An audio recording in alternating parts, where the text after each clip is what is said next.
Listeners, have you ever felt like your creativity is blocked, but you know the problem isn't your ideas, your schedule, or even your writing practice?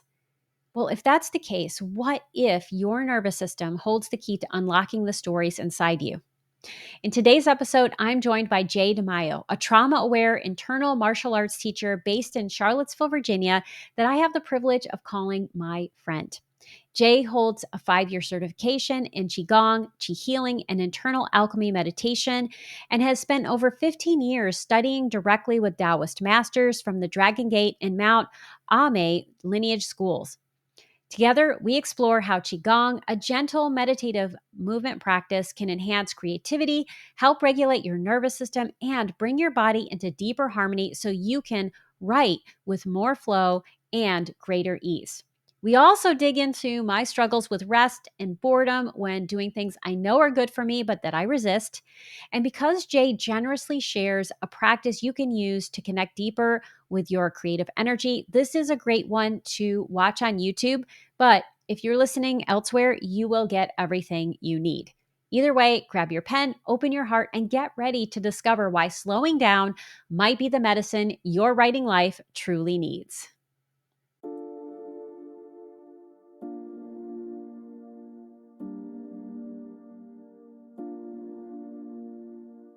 Welcome to Writing Your Resilience, a podcast for writers who want to create stories that change lives, especially their own. I'm your host, Lisa Cooper Ellison. As a writer and trauma-informed writing coach, I'm here to guide you on a transformative journey through the art of writing, self-discovery, and resilience. Each week, I'll share my best tricks, tips, and strategies to help you write more authentically, craft deeper, truer stories, and overcome the common storytelling roadblocks we all face. Together, we'll explore how to bounce back when life gets tough and stay connected to your inner calling. So grab your pen, your notebook, and an open heart. It's time to do the work that changes the world, one story at a time. Welcome, Jay. I am so excited to have you on the podcast. It is so great to see you today. Hi, thanks. Yeah, thanks for having me. Well, I'm really excited because we are going to talk about Qigong and how this practice can enhance your creativity. And I'm a really big proponent of this because, there is the practice that we have when we're writing. So, listeners, you may be thinking, okay, well, writing is about what we do on the page, but there is so much we need to do with our energy, with our minds, with our nervous systems that supports our creativity. And Jay is going to help us do that today. So, Jay, here's where I'd like to start. Can you tell us what Qi is, also what Qigong is? So, I don't know if we have a week to talk about that to start, but what I would like to start by saying before even getting to Chi is that I have so much gratitude for being on the podcast. Thank you for having me. And also, I want to say that before we get to the conversation about Chi, we should also go into the resources of Chi, meaning the origin of where we find calmness, energetic vitality in our life. And I'd like to name mine to start off with, one being nature itself and just the immersion that we have an opportunity to be in every day, and the gratitude for that, and also the gratitude for our friends and family I can name as resources for myself, my beautiful children, Ailani, who's 2, and Kiara, who's 10, and my wife, Sophia, who supports this work and allows me to have time to do podcasts and be with you and talk about Chi even. So from that level, we create a foundation of resources from which the Chi, or generally, and I don't want to define Chi as one thing or another, there's thousands of ways to define Chi, but generally, I want to say that it takes a strong foundation, a building of that foundation to be able to even access Chi. That's the part of the Qigong and Chi that is really important to have a safe, calm foundation to even begin to access that Chi. And what I love is that just the way you're speaking about this is slowing me down and getting me in the moment and allowing me to be grateful for all of the people who support my practice, my husband, my cats who serve as my spirit guides at different times, the beautiful nature, the mountains that I see outside my window. And yeah, so there's so much that we can bring into this practice. And as we have this conversation about Qi and Qigong, I'm going to slow myself down a little further because I usually ask people this question at the beginning, and we're going to backtrack to it, which is, what would you like us to know about you and your practices? Yeah. Well, for one, I'd like you and your listeners to know that I'm an ordinary being, human being who goes through struggles and goes through joy, and I'm learning every day a little bit more and more about how to titrate, how to pendulate from these states in a more balanced way. And I think for me, part of qigong and what that's done is it's really helped me learn to be able to go from one maybe extreme state of even joy or extreme state of suffering and come back in the center with more ease. So yeah, and just going back to the gratitude of being able to access the chi, having methods that we can, as qigong practitioners, we can transform internally from these states with a lot more ease, and have a lot more fluidity in our, not only our nervous system but our whole being. You have been practicing this for 15 years now, is that correct?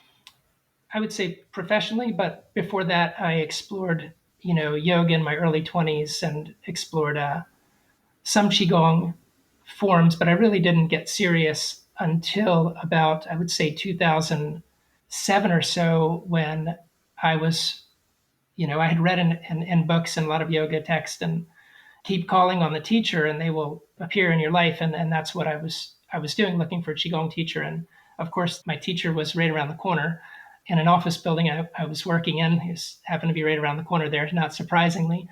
And then I started to really dig deep into the practices and realize this is something I could really serve clients with if I continued, and that's what I've been doing. So, how has this transformed your life and the way you work with other people? Well, I would say, generally speaking, the ability that I have, of course, this is me now comparing myself to me in my 20s and younger.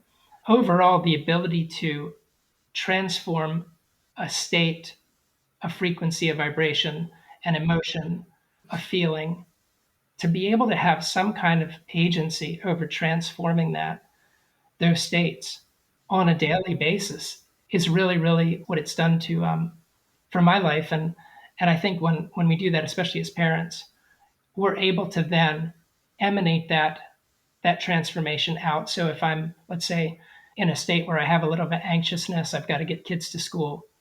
If I take 5 minutes to resource myself with chi, and then I come back into that same situation, my kids are calmer. Ideally, it's more fluid. Everything is working harmoniously toward, getting the kids to school or whatever I'm doing. So everything from those little things in life to, I know we've talked about this before, just before the show, applying qigong and some of these methods to cancer. I was diagnosed in 2014 with non-Hodgkin's lymphoma, and so I did apply qigong methods to work with how to transform the cancer. So I worked with a qigong master, and it's 2025, and I'm not clear about what the definition of a cure is or not being cured, but I'm still here. So Yeah. I've applied it in a lot of different ways. Mostly, daily is where I'm seeing the results, when I take time in the mornings to give myself that resource, to take time to harmonize inside, and then the day seems to be more harmonious as well. Yeah, and I love how you're talking about this concept of harmony, right? And harmonizing our energy inside us. And I would say, because I have the privilege of knowing you in person, there's so many people that I only know online just because of the job that I have, but I get to know you in person. And I would say that you are not just here, but you are here vitally, right? You have this vitality about you, in addition to this incredible piece that I have had the privilege of experiencing. So it's interesting that you're using the word harmony when we're talking about whatever we perceive harmony is. Probably non coincidentally, if we break the word down, In harmony, there is half of the word says harm, and then if we have the whole word, there's harmony. Yeah. And that word also in Chinese characters was related to wind. What is that relation of wind to our body? That's the relationship to the lungs, right? So the lungs, they have the potential to create harmony, also have a potential, like wind, to get disharmonious as well and create harm in our own body. How we're breathing, harm in a way that we're not able to stay calm. Not that we're doing it intentionally or anything like that, but that whole idea of the lungs being related to our connection out to the exterior world. The lungs come up through and out the mouth. It's the only that only yin organ we say it's connected to the outside world. So this gives us the connections and the ability to breathe in and breathe out, connect, not to disconnect, but separate when we want to. And so in that way, Qigong creates this more harmonious state through the breath. And that's how the Qi kind of resides and kind of flows with the breath. I don't want to define it as the breath itself or as air, but it flows and moves with the air, with the lungs. And ideally, that state creates harmony. So the character for Qigong, one of the characters for Qigong is the symbolism is grass over a symbol for harmony and then over a symbol for joy. So what does this mean? Well, the first part of the symbol grass represents a strong life energy or life force, like an essence, like the foundation. Grass is a strong energy, like weeds. If you pull it out, it grows, it comes back really fast. It's strong life energy it contains.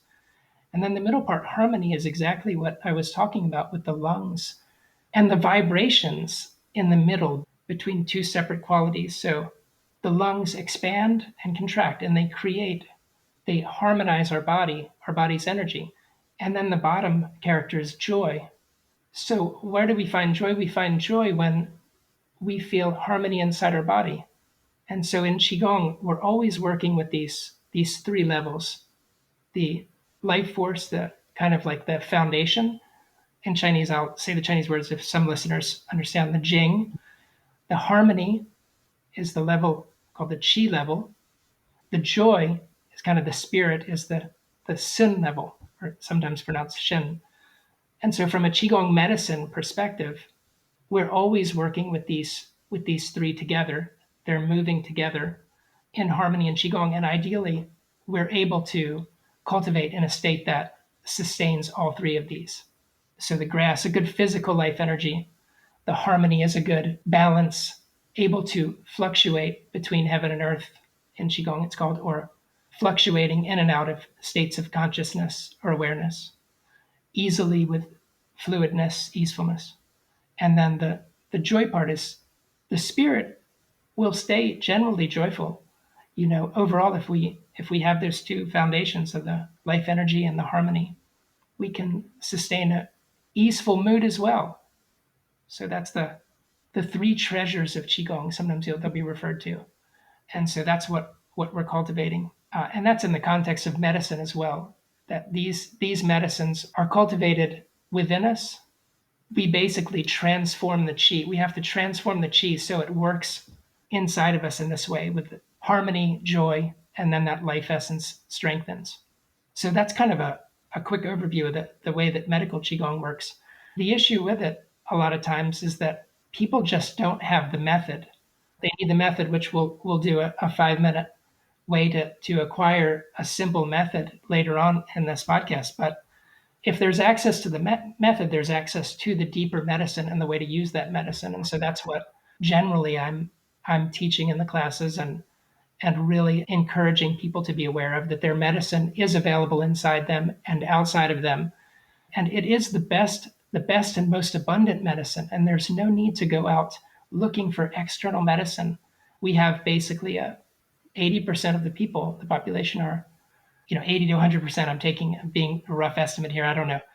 We could guess so many people thinking that I have to go to get a pharmaceutical, get some herbs, take something from outside of my body to solve something inside of my body, when Yeah. there's access to the life force, the harmony, and the joy if we have the method to transform that.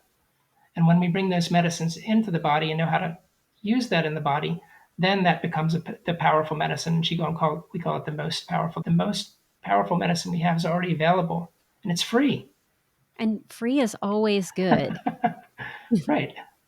That's really been what I've been focusing in my classes and workshops, and empowering people to be aware that there is this much potency in the medicine of qigong. And so once you have access to that, an agency to use a medicine like that in a way that supports you, there's so much more.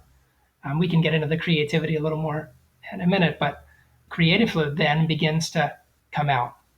Yeah, and what that's getting me to think about is, I'm so glad that you started with the lungs because the lungs are very important to me. I grew up as a severe asthmatic, almost died several times from having severe asthma attacks. And I have an interesting relationship to my lungs. And what I would say, as a person who has experienced significant trauma, and also someone who works with people who have experienced significant trauma, is that when we are in a dysregulated state, one of the first things that tends to happen to people is you stop breathing, or you start breathing really shallowly.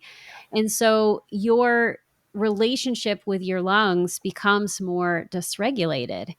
And so I love that part of the harmonizing is kind of working with the breath. And what I found personally, whether it's doing Qigong or another practice, is that the more I can expand my breath, the more I can, I don't know if regulate is the right word. I think expand is probably a better word, my breath, and make it easeful, the more creative I can be. Because I also see this with my clients where they don't have to be talking about anything related to trauma, just the stress of like, oh my gosh, I want to create. I'll notice like their body begins to like, shrink in, and I see the breath become more shallow, and it's, right up in the chest, and they're not really getting air, because there can be something about that scarcity thinking or that scarcity experience that shrinks our energy. Right. Yeah. So with any fear contraction, the somatic, movement of fear, I can stand up and, is a closing in, and that's caving in on the organ system. So fear and also unresolved grief, in the Chinese system, we've probably read a lot about the grief that the lungs can carry and hold. And so, the practices of slowly expanding. So, in Qigong, there are times where we will use kind of a breath cue, but a lot of times, because the movement itself is naturally expanding and opening the tissues and the spaces and the fluids. Generally, in Qigong, we're allowing the breath to naturally expand on its own until you feel comfortable enough adding a little bit more to that, to your breath, because the movements alone, if we're doing a movement in Qigong, for example, if I open up, just that alone is doing so much. We don't want to overwhelm the system. Yeah. So that's why starting with a nice, very simple, slow movement that is close together, and then from there, opening up little by little in the practice is the way that we train that into start to teach resilience in the lung system and the breath. Yeah, I love that. It's all about going slow, being slow, progressing slowly, having patience, something that I was brought into this incarnation to learn. Right, right. Who is a triple fire sign, an Aries. It's like Wow. I can be like, yes, go fast. Right. And I've Wow. had to learn that patience piece. And so all of the practices that I've experienced that you have taught are helping me learn that. So I'm so grateful. And I wonder, we've talked, I think, at a more theoretical level about these concepts, but I think sometimes when we can get really concrete with activities, that brings it home for people. So could we go ahead Yeah. and do this exercise, and then we'll continue the conversation? Yeah. So I should preface this a little bit because before we start, I just want to talk about basically there are kind of three levels of, in a way, like the Qigong cultivation works. We can break it down into three for this podcast. First level is kind of a level of letting go and release. And you've done sometimes, you'll see people jiggling and, we'll do a little bit of that, but there's that level where we're taking in chi and we're really focusing our attention on letting go and releasing a little bit. And then from there, since we've released and we've cleared the container, if you will, then we have space to begin to resource the container. So that sometimes referred to as chi building or chi resourcing. And so we'll do a little bit of that in this practice as well. Chi resourcing is a good state when you've already felt like you've done a lot of the work, especially on trauma imprints, things like that. Not that it's not to be used all the time either, but when I finished doing at least enough work on releasing out, I then started to feel the chi circulating much more potent in my system. So from that angle, we need to build chi, keep building chi, and sustain chi on a daily basis, definitely. And those practices are very foundational, but very potent. Can be 5-minute practices, which we'll do today. And then the third level is really after we built the chi and we have the chi there, we have the medicine, in the container. That's the medicine. Then we start to move and prescribe ourselves the medicine in our body. And that's the idea that we now have the medicine there. Now we have use a method to prescribe the body part, prescribe the organ. And in this way, this is how Qigong prescriptions work. When we're able to understand, how to mix the medicine, just like in pharmaceuticals, they mix the medicine. In the physical realm, the herbalist mix the medicine, the pharmaceutical, they're all mixed. Then they say, here, you have to take the medicine now. You have to know what you do. Drink the medicine down. We're drinking the chi down in different parts of our body. So that's the same concept, and that's the level of chi circulation. But for today, what I want to do is I want to do just a simple way to resource and build our chi in our dantian. And I should say that the dantian, without defining it, because it is below the navel, but it has no perfect location. Dantian, the literal definition is the effect of the elixir field. Sometimes we call it the cauldron, or it can be the medicine pot, or the sea of chi, this place where mind and body merge. In embryology, it's also looked at as the first place where the sperm and the egg met. So we want to build this container up because this is the center and the oneness. And from here, if we have that container, we have some resource there, then we can start to circulate the chi. So how do we build the dantian? If we're sitting, and I'll try to move the camera so you can see better here. So I'm sitting on a chair, so it's really important to make sure that your knees are not, see that I'm on a chair there. So you don't want your knees to be up above your waist. You want your toes to have a nice little baby grip. So they're touching, they're contacting the earth. And so you can think of it as like now there's a tripod. So you're sitting in a chair, we do it like this. Toes are connected, sits bones are connected, that's a tripod there. So we have stability and connection to earth. It's going to rock really gently side to side. And remember that now that we're in movement and our body is beginning to move, we're adjusting harmony in our body through this vibration, this new frequency vibration. So everyone out there that's doing this exercise, just take time to feel into what feels good to you. Maybe rocking wants to be a little bit wider or a little bit faster. Maybe rocking feels safe and grounding to just go really slow and barely move back side to side.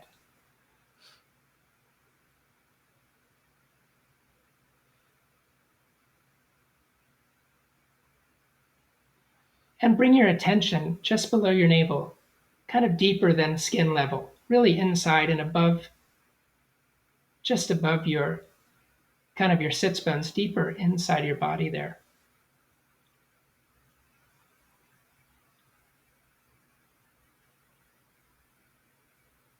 And you may feel some vertebrae cracking. That's all perfectly normal. That's the energy opening up space, having a little bit more room. And so you may feel a little bit more awareness in that area. And now that we've done side to side, we're going to go front to back and explore just rocking front to back. And you'll notice the cross has a center point. And just noticing if you feel that center point in your body, and that center point ideally is around, near, on, perfectly, as perfect as it can be, your dantian.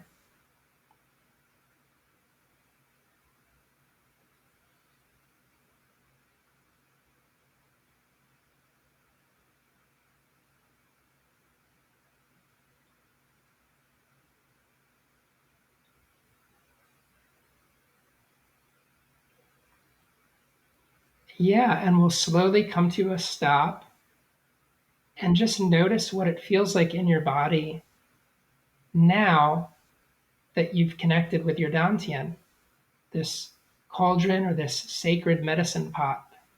And I noticed for myself that there was this point where my muscles were contracting like this point as we were doing that's helping me find that point of dantian inside myself.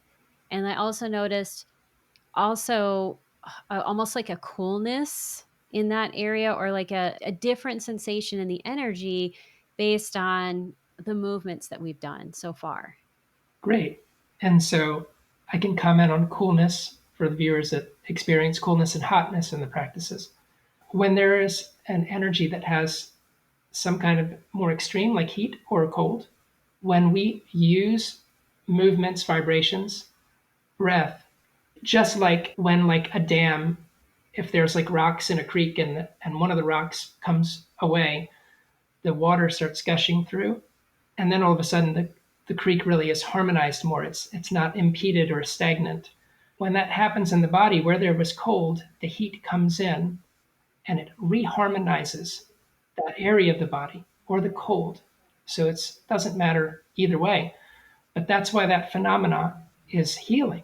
Our body is moving us toward harmony by counteracting an imbalance of hot or cold with the opposite. So that's how what you can experience that in qigong quite a bit, especially in places where there has been injuries, pain, trauma imprints, things like that. So just noticing that. Yeah, and now from here we're able to begin to fill up the qi and the dantian. We've found where it is. And so we'll do a simple practice to do this. There's a few ways we can do this. So one is just leave your hands by your side and down. So I'm just letting my hands just hang down the side here. You can also place your hands over top of each other and on your dantian. So I can show you, like, just cross and hold here as well. So either way, whatever feels comfortable to you. And then we're going to seal what we call the lower bridge. So to do this, press your lower belly back and feel what that feels like. And this is going to lift up the perineum, or the tissue between your legs. So feel what that feels like. Sucking in the lower belly will automatically lift that up, and that will keep the pot sealed, so we're not leaking the energy out. And then after you seal, you can just explore here, soften the belly a little bit more, but maintain that seal. So first kind of suck in the lower belly and then soften the belly a little, but maintain the seal.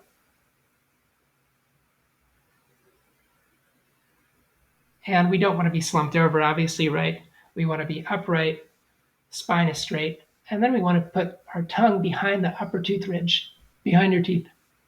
So it just gently rests behind the upper tooth ridge, not pressing or pushing, just there. And that's going to connect the upper bridge. So now we have created this seal in both ends so that the energy stays inside so we can fill.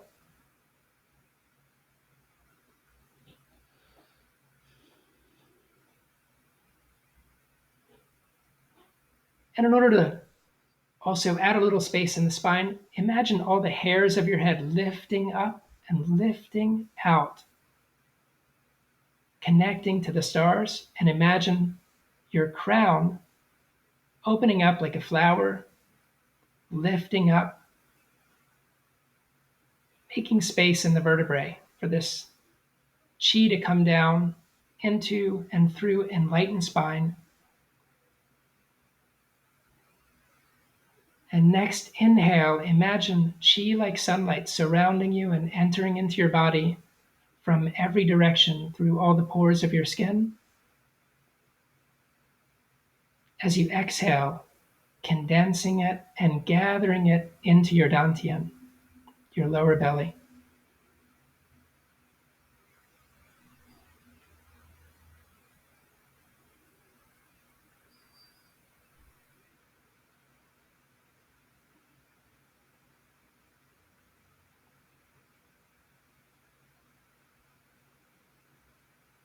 And simply allow your breath to find its own natural depth. Nothing to change, nothing to fix, just simply being with whatever breath arises.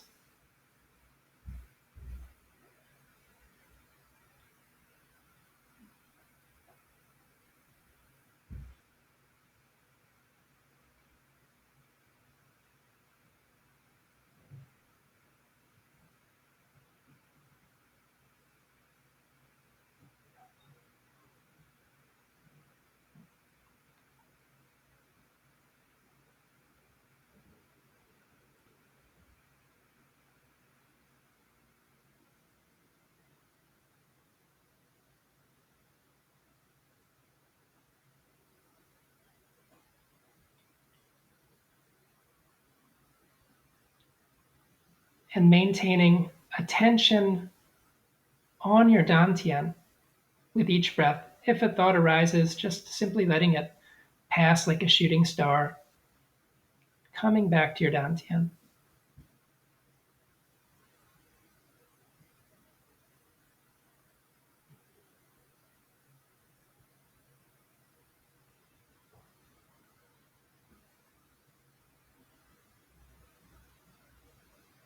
And if you had your eyes closed, you can slowly open your eyes and orient to the space Hmm. and just notice what's the same or different.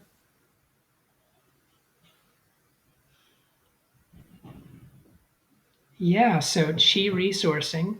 I use a practice like this in the mornings a lot if I have 5 minutes, and it's accessible at any time. And of course, after a practice like this, if you're busy and you're moving, the chi will naturally circulate. So, not necessary to do a qigong form after this. Of course, in the practice, that's what we would do, but in everyday life, you can apply this by just resourcing so you have a little more energy to go do what you're doing for the day.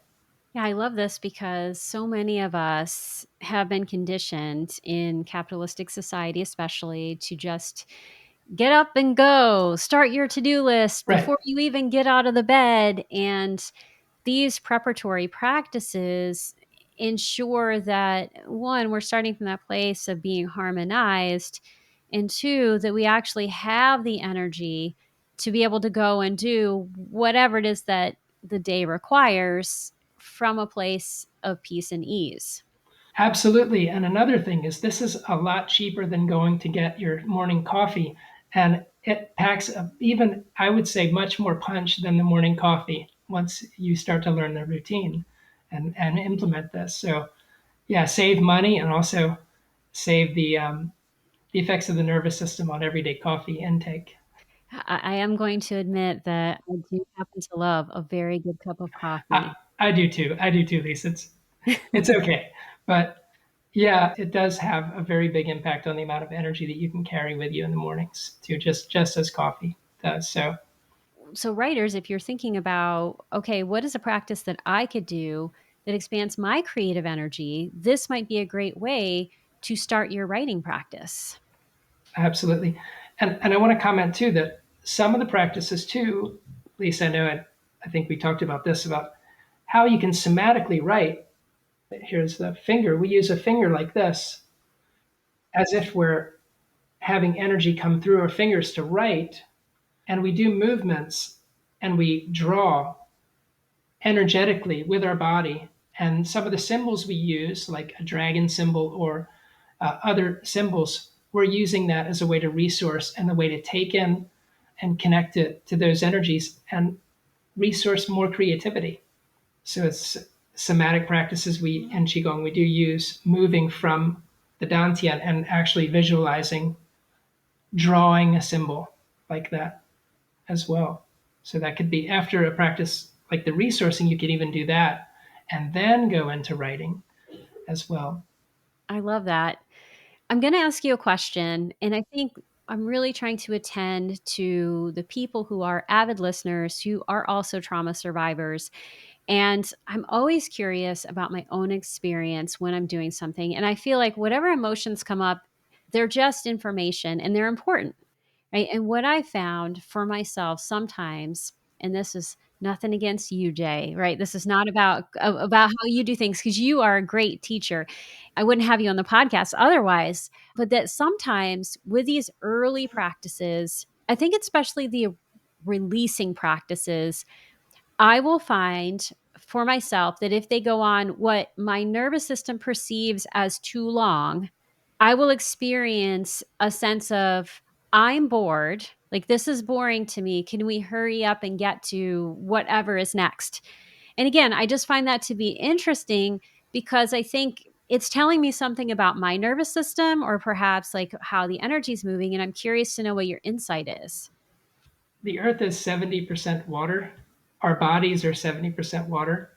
Kind of like the root of the medicine is a water, like the foundation of it all.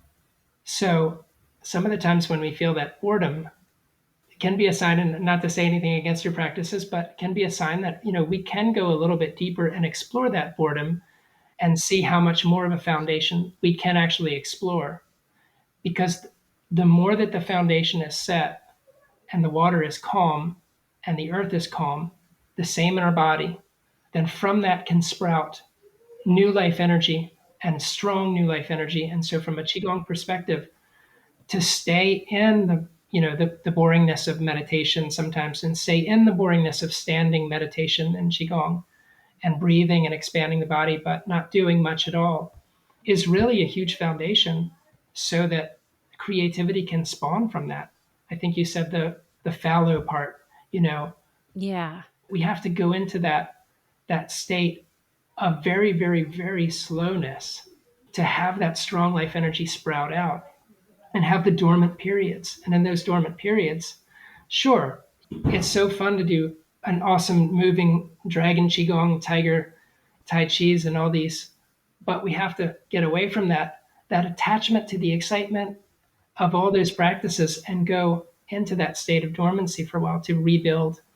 That's what we're doing in the dantian too, in our chi resourcing. We have to keep refilling that so that we can come back again and again and have the enthusiasm and the life energy with our practice or with whatever we're doing in life.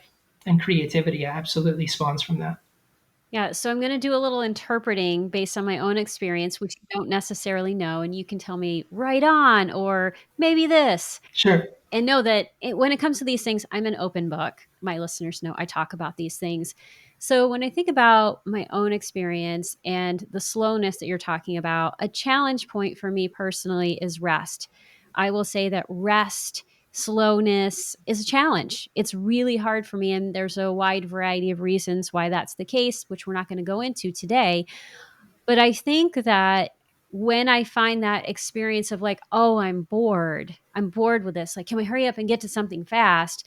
There's some way that my nervous system is coming to this sticky point or this level of discomfort with rest or with slowness. And it's important, as you said, to pay attention to that and say, okay, well, can you do a little more, right? Can you expand your tolerance for this experience? Because in the case of myself with sucking at rest, I'll just say I do struggle with that. Sometimes when you talk about like napping, oh my gosh, I'm like, no, not a nap. Like Right. it really is that challenging for me, but it's also what I need, right? Sometimes the things that we resist are Yeah. the medicine that we actually need. Absolutely. And the practices, I think, even emphasize, bring that out is the word. The practices show that to us as well.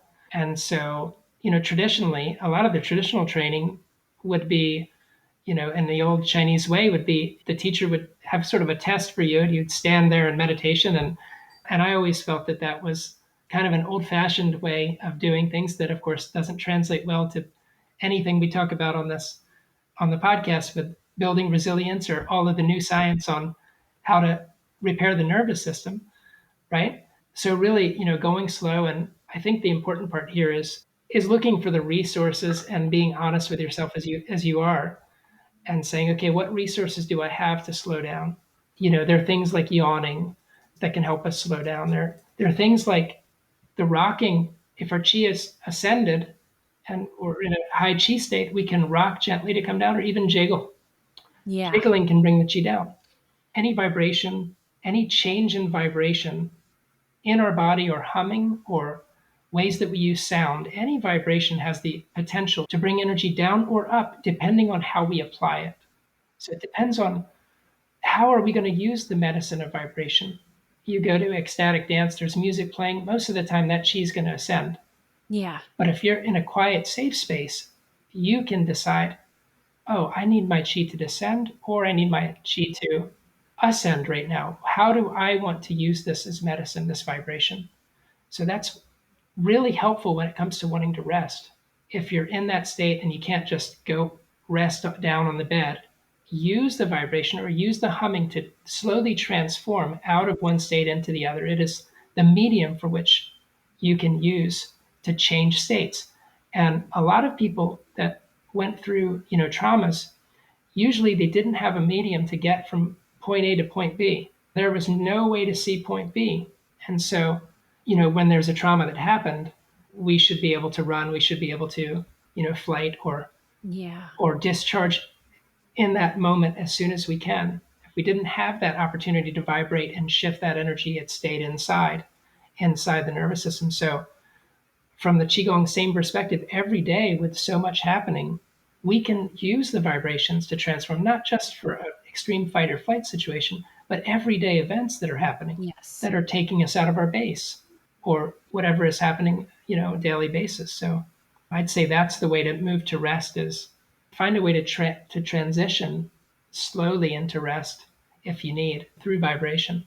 And that has been one of my major practices that I have been using. And what I would say to listeners is that if you are doing Qigong, if you try this practice or you try anything, right? It doesn't matter if it's meditation or even your writing practice, and you come up against these emotions where you're like, oh, I feel uncomfortable. I don't want to do it. Or, doesn't matter what it is. We can often send ourselves the message, I'm doing it wrong. Or this doesn't work for me. And my invitation to you is to say, be curious about what that experience is. Be really curious and say, oh, could it be that this is teaching you something, right? How is this your teacher versus how is it that this is not for you? And I can say, no is always a complete sentence. And sometimes that is important. But Yeah. sometimes a minor yes is also important too. So I can give you an example of kind of, it also has a cosmological resonance with spring energy and what you're talking about as well. Let's say that we've come across some kind of challenge, but we know that that challenge also is going to could serve us well. We're having trouble initiating that process. So it's in the springtime when seeds start to sprout.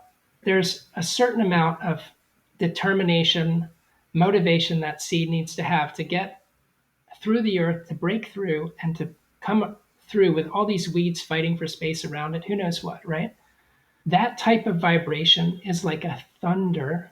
That thunder vibration, that energy, just like we hear thunder, also we have that same resonance in us. So that's why when we need to get something done, there's no reason why humans shouldn't be grunting and go and using these vibrations to add a little bit of determination to it. So from a somatic standpoint, moaning and groaning, grunting to initiate that process would be a perfectly understandable human characteristic, human behavior. Of course, in today's society with kids too, and for as long as we've seen for decades, even maybe, it's not easy for children to have the agency to be able to make these noises sometimes, depending on the parenting they're around. So that determination, that movement, that thunder vibration. In the spring, we use the tapping qigong in the spring to wake up everything in the body that was dormant to help wake it up. So that's another thunderous vibration. That's how Qigong also can be used cosmologically to resonate with the natural cycles of the seasons as well. In the spring practice, Qigong, we will use that motivation, the sound, more sounds and more tapping to bring up that energy that's rising up. So we'll use more of that vibration and sound. We'll rise the energy up, right? So that's kind of part related to your question. How do we resonate with energy and not feel? I think the word he used was there's a strong no sometimes, but sometimes there's a yes that doesn't want to be a yes, but needs to Right. be a yes. And that's how we can give ourselves the medicine to make that happen and to encourage our body to do that, to follow us and what we need in our lives. So that's why the somatics of it, implementing that makes the body, makes everything a lot easier to flow with rather than to resist as well, especially when it comes to needs. Yeah, I love that. And I'm curious as we begin to wrap up, this is going to take place just before the solstice. So I think about a week is going to go by. So if we think about the summer solstice is coming, so tapping is a great exercise you can do in the spring. What would you recommend for writers who are wanting to capitalize on this energy, on what they need, while thinking about that next season that's about to arrive?